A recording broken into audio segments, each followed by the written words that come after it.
Mr. President, this meeting provides yet another opportunity for the Council to respond to the multifaceted catastrophe unfolding in Gaza.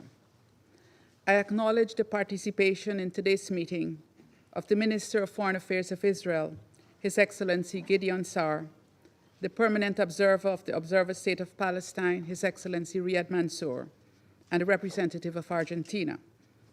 I thank Assistant Secretary General Yencha for the updates and Mr. Eli David for his bravery in sharing his story with the world. No one should be forced to experience any of the horrors taking place in Gaza, and Guyana commiserates with Mr. David and his family. Indeed, Mr. David's account reminds us of the wanton degradation of human life that has persisted since October 7th, and even before.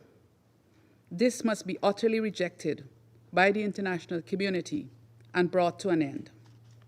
Mr. President, the October 7th attacks have triggered, arguably, a season of unprecedented suffering for Palestinians and Israelis alike, occasioning one of the deadliest days in Israel's history, and perhaps the deadliest period in Palestinian history.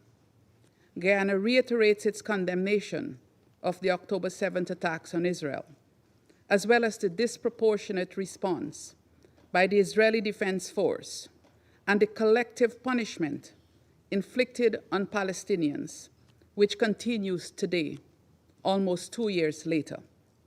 The urgency of a ceasefire and of the need for a resolution of the present crisis cannot be overstated. We support the efforts of Egypt, Qatar, and the United States to that end. A comprehensive response is required that addresses all elements of the situation. Compliance with international law, including international humanitarian law and international human rights law, is central to an ultimate durable solution.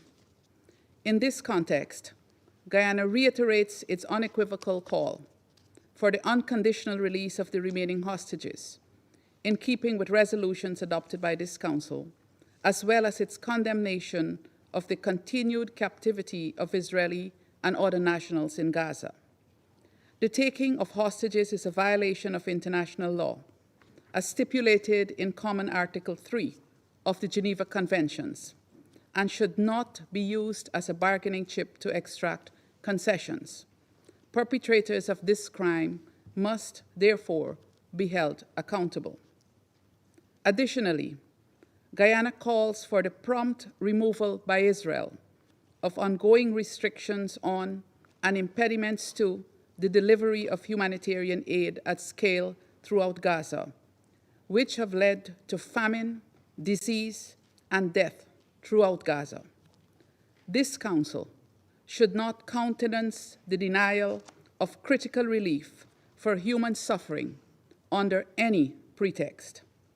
It would be an abomination for the international community to continue to allow innocent people, least of all innocent children, to starve while in the sight of food.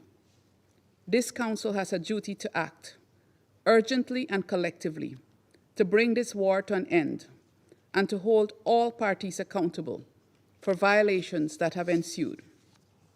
Further, the ongoing displacement of Palestinians, both in Gaza and the occupied West Bank, must also be urgently addressed in recognition of the inalienable rights of Palestinians to a homeland and of the imperatives of a just and lasting peace, and having regard to relevant decisions of the International Court of Justice. The international community should spare no effort to safeguard the prospects of a viable two-state solution, as mandated by the relevant United Nations resolutions, including an end to the occupation of Palestinian lands. The two-state solution remains the essential core of a just and lasting peace between Israelis and Palestinians and the broader Middle East. Mr. President, In closing, Guyana underscores that collective political will makes all the difference.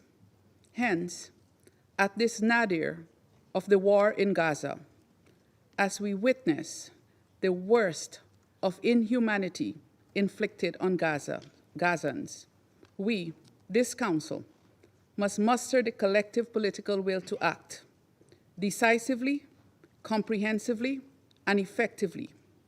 We must begin with a demand for immediate, unconditional, and permanent ceasefire in Gaza, for an end to the violence in the occupied West Bank, for the immediate and unconditional release of all hostages, for an end to the humanitarian siege in Gaza, for the release of all Palestinians arbitrarily detained in Israel, and action to bring about a just, permanent, and comprehensive resolution of the Palestinian question. This is the only way to ensure true peace and security for Israel and for all its neighbors. I thank you. Agradezco. I thank the representative of Guyana for the statement. I shall now make a statement in my capacity as the representative of the Republic of Panama.